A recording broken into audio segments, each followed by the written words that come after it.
Olá, seja bem-vindo ao nosso canal 7 em 1 aqui do Fala Barreiras. Hoje estamos com uma convidada muito especial, uma convidada em que as pessoas aguardam há muito tempo ter uma palavrinha com ela. E é hoje.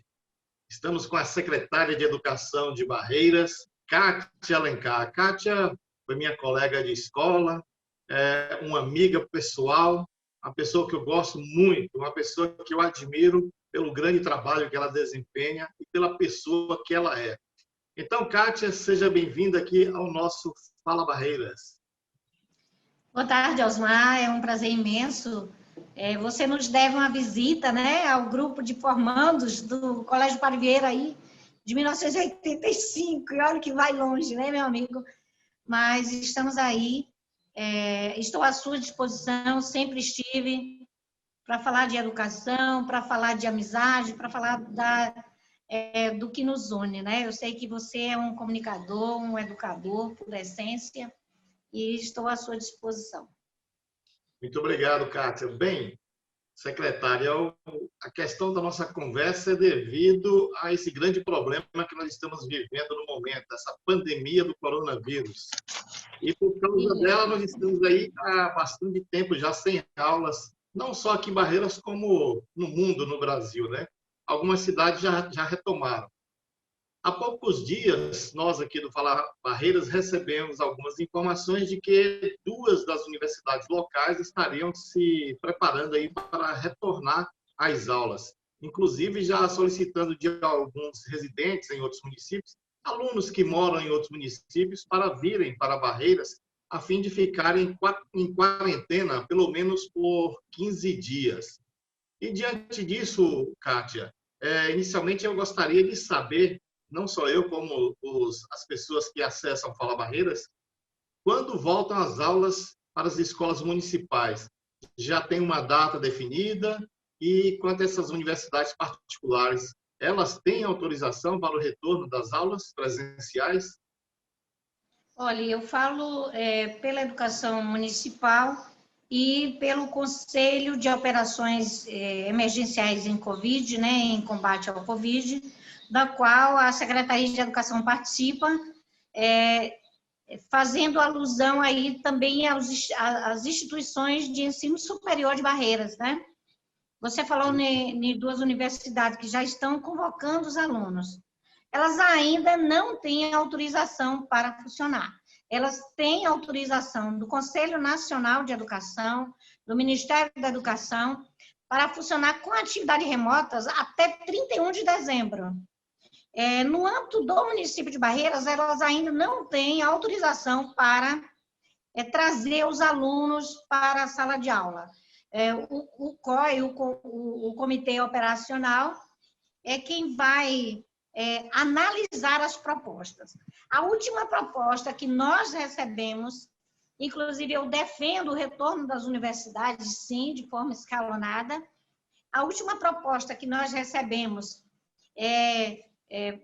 colaborando com o protocolo de compromisso, foi em julho, dia 7 de julho aproximadamente, quando nós chamamos as instituições de ensino superior, instituições particulares de ensino médio, de ensino fundamental, de educação infantil, e as escolas públicas, estaduais e municipais, a contribuir com um documento, um termo de compromisso para um provável retorno. O comitê vai se reunir amanhã.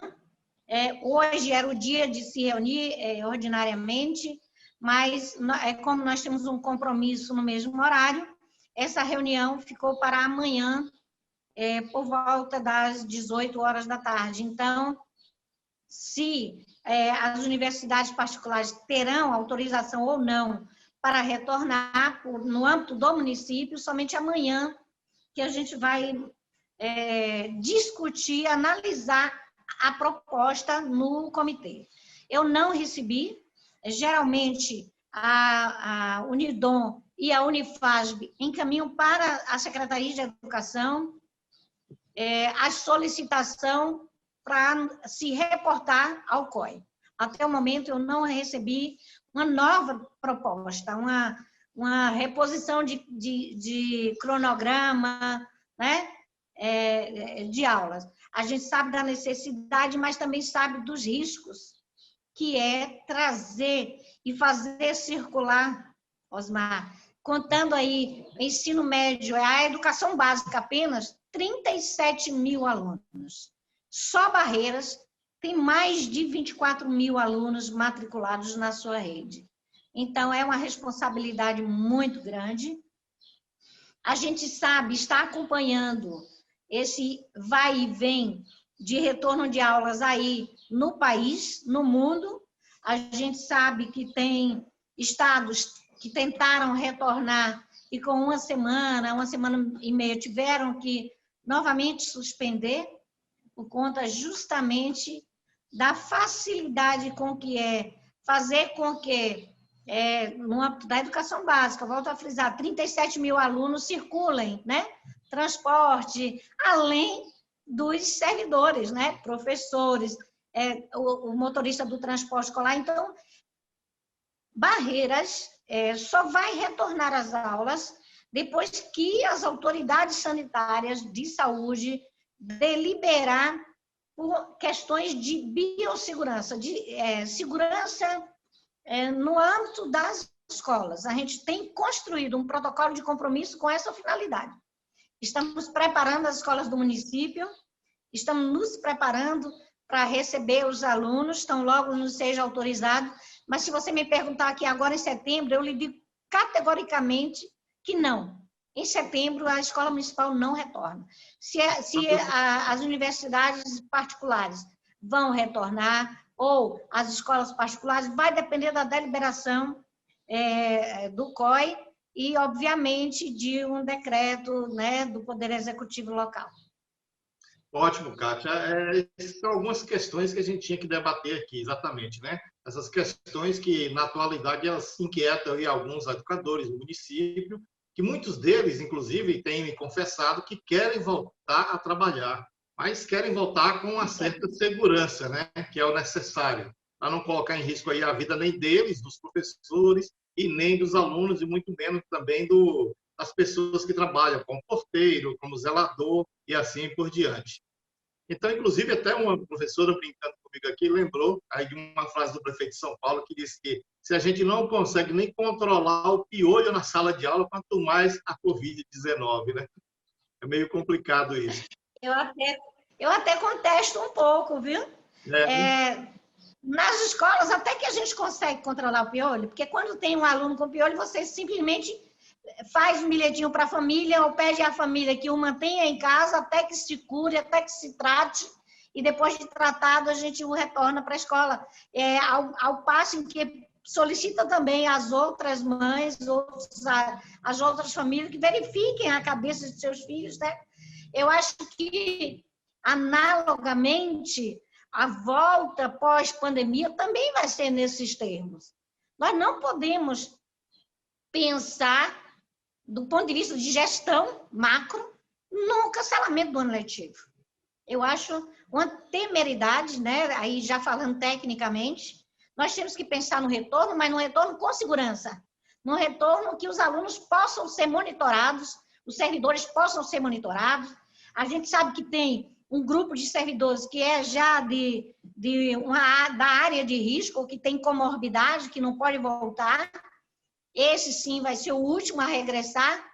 A gente vai ter que encontrar alternativas para fazer escalonamento de professores, o retorno seguro dos alunos de forma escalonada. Na última versão do protocolo de compromisso, a pretensão era voltar em agosto. Mas voltar em agosto, primeiro as universidades, as escolas particulares de forma escalonada, e somente no finalzinho de agosto começaram a voltar à escola municipal. As escolas do Estado, obviamente, estão nessa de retornar em setembro ou outubro, e também de forma escalonada. A gente tem acompanhado o Conselho Nacional de Educação, a Secretaria da Educação do Estado, né, a Secretaria de Saúde. Temos acompanhado todo o aparato de regulamentação, pareceres, das várias instituições que regem, regulamento e que contribui para a educação no país, e a gente sabe que há uma preocupação geral. Se nós podemos, de forma escalonada, trazer os alunos para a sala de aula, fazendo monitoramento de biossegurança, fazendo monitoramento de temperatura, fazendo um acompanhamento sistemático, a gente faz isso com, digamos, 50% dos alunos, que é a proposta do município, de 3 em 3 dias, em regimes de aulas híbridas, mesclando aulas presenciais com aulas remotas, e de forma que, se nós iniciarmos pelo ensino fundamental de 9 anos, porque o aluno precisa ingressar no ensino médio, né, o ano que vem, não dá para você fazer 2 em 1 em terminalidade, o aluno só vai para o ensino médio depois que ele conclui o 9º ano. Os alunos do 9º ano, esse ano, estão seriamente comprometidos para ingressar no ensino médio o ano que vem. Eles não vão conseguir ingressar se nós não concluirmos o 9º ano deles. Então, há uma responsabilidade muito grande. Nós estamos conversando com os sindicatos, com a Undime, com a Confederação Nacional de Trabalhadores em Educação, estamos acompanhando o Ministério Público Estadual, o Ministério Público Federal, Conselho Nacional de Educação, as ONGs, né, que tratam de educação aqui no nosso país, e a gente vai seguir a tendência. E aí eu vou dizer a você o seguinte: o problema é tão complexo que não é Barreiras quem vai resolver. Barreiras pode muito ousar, e tem proposta para ousar e regressar com cuidado, com cautela, com segurança, com a sua rede, de forma híbrida, porque vem realizando atividade remota magistralmente.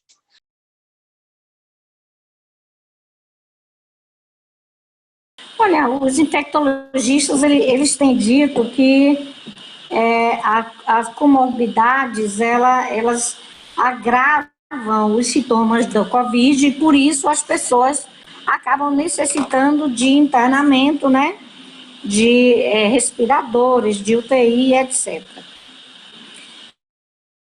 É claro que em crianças e em adolescentes, os estudos também já estão avançados em termos de acometimento. A gente sabe que a criança, quando ela apresenta sintomas, é bem menor número, bem menos grave em termos de gravidade do que para com o adulto, assim como os adolescentes, né? Tanto que se eles não tivessem essa, entre aspas, certeza de que não vão ficar graves, não estariam aí fazendo aglomerações indevidas nas ruas, né? E levando essa infecção para dentro das suas casas. A gente sabe dos riscos. A maior dificuldade vai ser manter o distanciamento de 1,5 metro, 2 metros, entre uma carteira e outra, entre um aluno e outro. Nós sabemos que não vai ser fácil, que vai ser muito difícil, evitar que um aluno abrace o outro, mas, de qualquer forma, é muito temeroso deixar, no caso do município, 24 mil alunos em casa. Nós já estamos com essa carga, né? Se o município vai ter condições de fazer acompanhamento, vai, porque a epidemiologia, ela dá os passos de acompanhamento, a vigilância epidemiológica, o governo do estado, a Organização Mundial de Saúde, ela estabelece protocolos, né, de cumprimento para se evitar e para o tratamento, também para o acompanhamento de pessoas acometidas. Eu me lembro na época do H1N1, né, nós estávamos também em escolas, e é óbvio que não se pode bem comparar, porque isso hoje é inusitado, o índice de contaminação atual do Covid, mas o monitoramento foi feito com as crianças que apresentavam sintomas em casa, a vigilância epidemiológica acompanhando, a vacina logo veio também, né, em amparo a essas questões. Então, o município está preparado. Nós temos 150 mil habitantes e nós estamos falando de Barreiras. Barreiras atende hoje toda a região oeste da Bahia. Se nós estamos preparados para dar suporte a 24 mil alunos, contando aí com mais 3 mil servidores, estamos. Eu não tenho dúvida de que a Prefeitura Municipal está dando suporte adequado. Barreiras correu atrás de trazer leitos de UTI em regime complementar com o governo do Estado. Não é só o HO que nós temos o Eurico Dutra, nós temos um convênio com o Hospital Central específico para Barreiras, e a gente tem um monitoramento. Osmar, hoje, pelos dados de hoje, Barreiras está monitorando quase 1.400 casos de Covid em domiciliar, né, de acompanhamento domiciliar, além dos casos que estão internados. Então, eu não tenho dúvida de que nós vamos ter suporte com a Secretaria de Saúde, com todas as secretarias, para fazer o acompanhamento dos estudantes, dos professores, de toda a comunidade escolar que venha a ser. Começando pelo ingresso na escola. Nós teremos em cada unidade escolar um aferidor de temperatura. Ora, se o aluno, o professor, já apresenta febre, ele não entra na escola. Já é uma forma de você barrar, mas ele vai ser encaminhado para a sua residência e a vigilância epidemiológica vai acompanhar, vai no amparo. A Secretaria de Saúde, Osmar, hoje nós temos mais de 200 servidores atuando na Secretaria de Saúde, os servidores da educação, entre professores, técnicos, atuando em cooperação com a Secretaria de Saúde nessa pandemia. Então, eu não tenho dúvida. Agora, eu tranquilizo a rede municipal de ensino de Barreiras. Isso é palavra do prefeito Zito Barbosa. Nós só vamos voltar com segurança quando houver a possibilidade de garantir segurança para quem está na escola.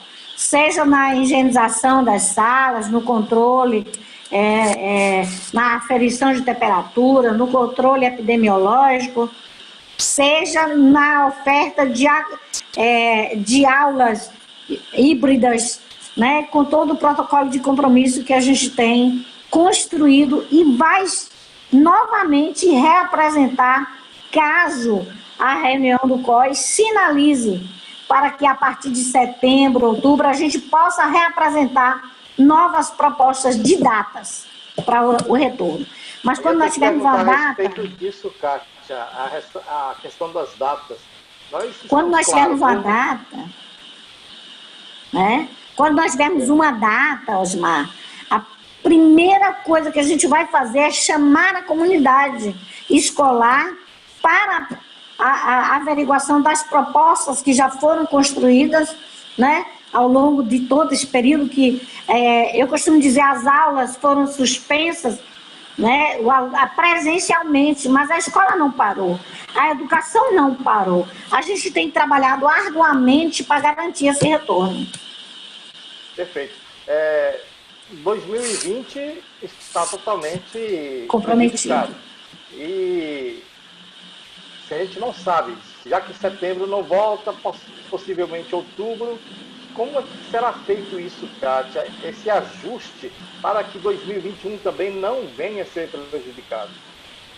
Olha, no último protocolo de compromisso, a gente traz mais de 60 itens elencados de experiências de outros países, de outros estados, de outros municípios, experiências de tentativas e algumas experiências exitosas. A proposta que a gente vai construir, ela vai estar de acordo com o resgate do aprendizado do aluno. A gente não pode falar, e Barreiras está num patamar muito confortável, porque Barreiras já tem a sua base nacional comum curricular construída. Então, a gente não vai poder voltar de onde parou. Nós tivemos 1 mês e pouco de aula, né? 14, 15 dias de aulas. Nós não podemos retomar daí. Nós vamos ter que repensar o currículo, repensar uma proposta plausível, de maneira que a gente mescle aula presencial com aulas remotas, aulas transmitidas por vídeo, por instrumentos digitais, né? E também aulas impressas. Nós já estamos ela trabalhando numa proposta de montar um núcleo de reprografia, uma mini gráfica, para atender as escolas na reprodução das atividades remotas que as escolas estão fazendo. Então, há todo um aparato. Agora, como eu disse inicialmente, o problema é tão complexo que nós temos aí toda uma experiência construída para, quando voltar, a gente definir com a categoria, com os pais, como, quando, de que maneira a gente vai retornar. Mas o Congresso Nacional está trabalhando num projeto de lei. O Conselho Nacional de Educação vai tentar regulamentar isso no âmbito do país. Porque é um ano, eu não gosto de falar perdido, mas é um ano que nós deixamos de investir no aprendizado para investir na saúde, na vida, na preservação da vida. Então a gente vai ter que correr atrás desse prejuízo. E vamos correr atrás com essa garantia, né, de segurança. Exatamente. Ô, Kátia, assim que estiver estabelecido, então, o retorno a essas aulas, os pais, eles terão obrigatoriedade ou não de enviar os seus filhos para a escola. Caso esses pais não mandem seus filhos, como é que fica a situação dessas crianças que não voltam às aulas? E caso também muitos pais não queiram enviar seus filhos para a escola, como será o acompanhamento educacional de cada criança que perder a aula presencial? Os professores, eles terão que dar aulas presenciais e também aulas remotas ao mesmo tempo para suprir a necessidade desses alunos? O que a Secretaria tem planejado a esse respeito? Vamos aí por parte na primeira pergunta, né? No protocolo de compromisso que nós temos já em minutos, a gente coloca opcional para a família enviar ou não o seu filho à escola. Mas isso é um paradoxo, não é paradoxal isso. Por quê? A Constituição garante que a educação é um direito da criança e é obrigação do Estado e da família garantir esse direito. Nós precisamos fazer cumprir, se não me engano, o artigo 205 da Constituição, que a educação é direito de todos, né, e que é obrigação a família e o Estado, nós, portanto, temos que garantir essa educação, é um direito da criança e do adolescente, mas também na situação de pandemia, a gente sabe dos riscos que os pais acreditam e têm, né, convicção de que os filhos vão correr. A partir do momento em que houver uma deliberação em lei sobre o regresso da aula, ela torna-se obrigatória. Mas a gente vai conversar com os pais, com as famílias, para poder tentar equacionar essa situação. No nosso protocolo, a gente deixa opcional. Se o pai não quiser que o filho venha à escola, a obrigação nossa é preparar atividade domiciliar. A Constituição também já prevê isso, a LDB também já prevê isso. Se o aluno não pode vir à escola, por um motivo ou outro, faz parte da nossa obrigação preparar essas atividades domiciliares e fazer o atendimento domiciliar. Aí a gente vai buscar, Osmar, junto com os professores, a estratégia, a melhor maneira de fazer isso. Claro que nós vamos precisar de suporte financeiro do governo federal, principalmente através do Fundeb, que, diga-se de passagem, vem diminuindo em termos de recursos de janeiro para cá. Nós contabilizamos já uma perda de mais de 30% aí de recursos Fundeb, e a gente está vendo que o governo federal vem cortando esses recursos, né? Ao tempo que nós vamos ter que contratar profissionais para o atendimento dessas crianças extraescolar, para que o professor possa atender um grupo de 3 em 3 dias, repetir essa mesma aula de 3 em 3 dias, ao tempo em que o aluno leva a atividade para casa, nós vamos precisar de suporte. Nós vamos ter que dar suporte ao professor, até porque a gente, enquanto durar a pandemia, nós não vamos poder obrigar o professor que tem mais de 60 anos a vir para a sala de aula. E é o que mais nós temos hoje na rede. Nós não vamos poder obrigar um professor que tem comorbidade, né, um diabético, um portador de doença crônica, a vir para a sala de aula presencial. Ele pode desenvolver atividade domiciliar, então nós vamos ter que conciliar essas atividades domiciliares com a atividade presencial, garantindo às escolas suporte técnico, tecnológico e aparato para isso. Desde a internet de alta velocidade até o simples equipamento que o professor tem que ter para fazer essa transmissão. Uma dor de cabeça, né, Kátia? Desafiador. Desafiador, né? Nós estamos vivendo um momento assim, sui generis, nós estamos vivendo um momento inusitado do ponto de vista da educação, mas também um momento em que a gente vai poder visualizar claramente um divisor de água, né? De um modelo de ensino, de um modelo pedagógico, de um modo de ensinar que vai ter que aderir de forma abrupta, né? De forma abrupta à tecnologia, coisa que em sala de aula vem se resistindo ao longo de décadas. A gente vai ter que até mesmo assumir por isso. conta de condições técnicas, né? Que a gente sabe que a internet é uma coisa que a gente já convive há muito tempo, porém, a maioria das pessoas não tem uma boa internet em casa, né, Kátia? E com certeza, uma coisa é nós termos a internet, fazer uso de celular, e outra coisa é você se ver diante de uma câmera preparando uma aula que vai circular não só entre seus alunos, mas caiu na rede, é peixe, né? Vai circular em âmbito geral. E aí nós temos que ter a formação para os nossos docentes, nós temos que dar esse suporte, mas eu lhe digo com toda a tranquilidade. Nós temos hoje no nosso município 96% das escolas fazendo atividade remota.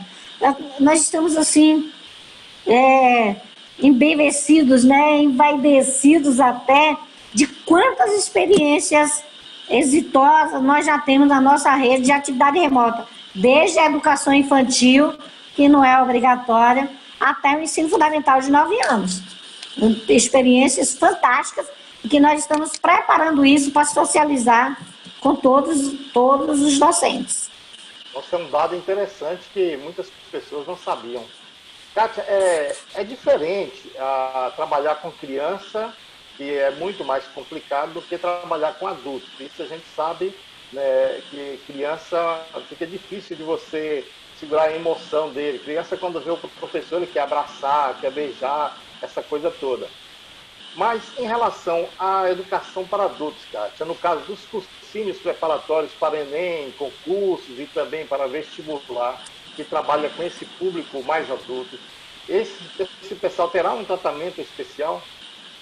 Olha, nós estamos falando de educação de jovens e adultos, que no âmbito da rede municipal de ensino, que é uma coisa, é o ensino fundamental no município para quem não concluiu o ensino fundamental na idade certa, então é para jovens e adultos. Nós temos também as mesmas propostas de escalonamento, de oferta de um modelo de ensino apropriado para a EJA, mas ao se falar em cursinho preparatório, nós estamos falando de uma educação não formal. Você está me falando aí de empresas, instituições privadas ou não, públicas, particulares, que dão aulas preparatórias para o Enem, para o IFBA, para o ingresso em outro nível de ensino que não seja o dele. No protocolo de compromisso, os primeiros a regressarem, do ponto de vista que está posto, são os cursinhos preparatórios, porque o Enem, ele só foi prorrogado até janeiro. Esses alunos, eles estão sendo preparados de forma remota pelos cursinhos que a gente sabe que tem todo um aparato tecnológico, mas a aula presencial ela precisa ocorrer, porque ainda a educação ela se dá pela troca de experiência e vivência entre os seres. A gente sabe do quanto essa vivência, o contato faz com que a aprendizagem transcorra. Nós estamos diante de um aparato tecnológico inusitado, aprendendo até a alfabetizar remotamente, Osmar. Imagine preparar para vestibular. Então, isso vai ocorrer. Aí, os cursinhos preparatórios no nosso protocolo vêm antes, uma semana depois retorna às universidades, porque quando você falar em cursinho preparatório aqui em Barreiras, vem gente da região toda para esses cursinhos preparatórios. Quando você falar em voltar FASB, Unidom, Unopar, todas as universidades que tem aqui dentro de Barreiras, as faculdades, a gente está falando em muitos alunos que vêm de toda a região para retomar as aulas. A gente fala no aumento do uso do transporte, a gente fala em protocolo de higienização do transporte, né? Principalmente do transporte escolar. A gente fala em protocolo de atendimento presencial do aluno, enfim. Nesse escalonamento, posterior ao ensino superior, vem a escola particular de ensino médio, do Estado e da rede particular, na sequência, o ensino fundamental particular e, posteriormente, o ensino fundamental público, que a gente sabe que o volume de aluno público representa hoje um número aí em torno de 76% dos alunos do município. Exatamente. Em nossa conversa aqui, Kátia, você já nos adiantou que a Secretaria de Educação, juntamente com todo o aparato da saúde municipal, farão cumprir aí rigorosamente esse protocolo que é determinado pelo Ministério da Saúde, exigindo um funcionamento mais seguro nas escolas. Isso já ficou bastante claro. Agora, Kátia, uma última dúvida que a gente teria como é que isso se dará na prática? Porque a gente falar que teoricamente é uma coisa, na prática assim, a gente fica sem saber como é que se dá tudo isso. Já tem a preocupação dos pais, dos próprios alunos com esse ano que está totalmente prejudicado e não se sabe como é que isso vai impactar na vida estudantil. Olha, Osmar, a gente, para falar de ano letivo, nós temos uma carga horária mínima de 800 horas na educação básica e 200 dias letivos que foram flexibilizados. Pode ser até 50 dias letivos, contando que o DEICE faça cumprir as 800 horas. Não vai ser fácil, né? Nós vamos ter que encontrar essas alternativas. Agora, nós não podemos falar na quantidade de horas que a gente vai ter que repor, horas-aulas, sem que o governo determine a data de retorno, porque aí nós vamos saber. Nós vamos repor 450 horas, nós vamos repor 600 horas. A reposição dessas horas já se fala, inclusive, em avançar para o ano letivo, obviamente, nós vamos avançar para o ano letivo 2021. A gente também vai ter o ano letivo 2021 atropelado por esse processo de pandemia, não é uma coisa que a gente vai recuperar a curto prazo. Nós vamos levar aí 1, 2, 3 anos para poder voltar à regularidade. Fala-se em um contínuo curricular, ou até mesmo em 2 em 1, você estudar 2 anos letivo em um só, a partir do ano que vem. Mas tudo isso precisa de regulamentação. E regulamentação que nós, enquanto sistema de ensino, nós podemos elaborar uma proposta, mas a nossa proposta tem que ser depois de fechado o martelo. Quantas aulas, de que forma vai ser isso, para poder a gente reorganizar o calendário, reorganizar o currículo, a proposta pedagógica, para trabalhar aquilo que é essencial para o aluno. Nós podemos falar em 2 em 1? Podemos, porque a gente já tem a EJA que trabalha com 2 anos em 1, de forma semestral, né? Você trabalhar um ano, um semestre. Mas nós não podemos antecipar qualquer proposta de atividade, nós temos inúmeras, nós não podemos anunciar qualquer proposta, né, de atividade sem que nos seja apresentada a conta. Tá aqui, vocês devem X horas, X dias letivos, vamos ver de que forma vocês vão apresentar isso. Gente, o governo federal, o Conselho Nacional de Educação, o Ministério da Educação, com certeza vai apresentar uma norma, uma regulamentação no âmbito geral, no âmbito do país, baseado inclusive em âmbito internacional. Então a gente precisa aguardar. Eu sei que a angústia é grande de muitas pessoas que tratam, falam, versam sobre a educação, e dos docentes que estão agoniados em casa, né, para voltar, dos alunos que querem voltar, mas o aluno que está no 8º ano hoje, para ele fazer 2 em 1 ano que vem é fácil, porque ele vai fazer 8º e 9º ano, mas o aluno que está em 9º ano não, porque ele é terminalidade. Ele só pode ir, por lei, para o ensino médio depois que ele concluiu o 9º ano. Ele não pode fazer o 1º ano do ensino médio paralelo ao 9º ano. Então, a gente vai ter que buscar legalmente um aparato para resolver essa equação. Entendeu? Exatamente, é um desafio muito grande. Ô, Kátia, nós aqui do Fala Barreiras ficamos muito agradecidos pela sua participação. E você esteja à vontade, caso queira acrescentar algo que a gente não abordou aqui, que você acha pertinente, e também para as suas considerações finais. Eu só gostaria de...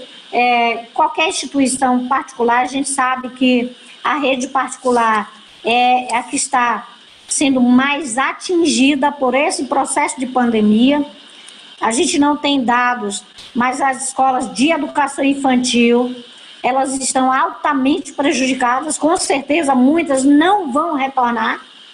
E aí a rede municipal de ensino de Barreiras está pronta para receber muito mais alunos do que o que já tem, não querendo já assustar, né, os proprietários aí de escolas particulares, mas a nossa rede municipal de ensino está, desde fisicamente, nós estamos abrindo 5 creches, Osmar, assim que a pandemia retornar, a gente já está em processo de matrícula, de reorganização. 3 grandes escolas a gente abriu agora. Com certeza a gente vai poder dar suporte técnico e tecnológico para vencer. E aí eu falo com muita tranquilidade, sem medo de errar. Os professores, a equipe de coordenadoras pedagógicas, de gestores escolares de Barreiras, tem o privilégio de ter aí mais de 20 anos de formação da UNEB. Nós temos muitos professores altamente capacitados, mestres, doutores. Então, é um desafio grande, mas é um desafio que eu tenho certeza que com sacrifício, é claro, com dificuldade, é claro, mas que nós vamos vencer esse desafio. Concordo com o retorno com segurança, aí é um compromisso do prefeito Zito, né? Nós estamos trabalhando para voltar com segurança, quando a epidemiologia acenar que a gente pode voltar. Então, eu quero tranquilizar toda a população, assim que nos for dada o sinal, né, de retorno, né, de possibilidade de retorno, a gente vai chamar as instituições públicas, particulares, ensino superior, todos os segmentos de educação daqui de Barreiras, para negociar esse retorno de forma tranquila. Até porque não houve na rede municipal de ensino demissão, não houve corte de recursos, né, para as escolas.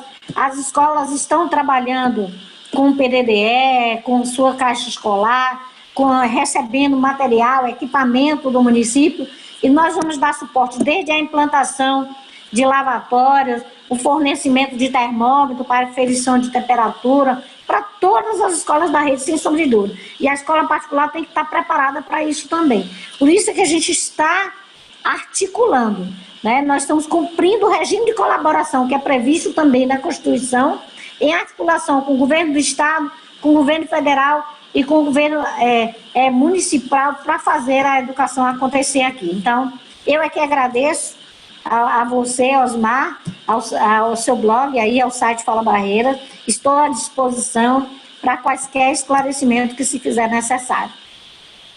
Obrigado, Kátia. Obrigado a você que nos acompanhou. E voltamos, com a graça de Deus, numa próxima oportunidade.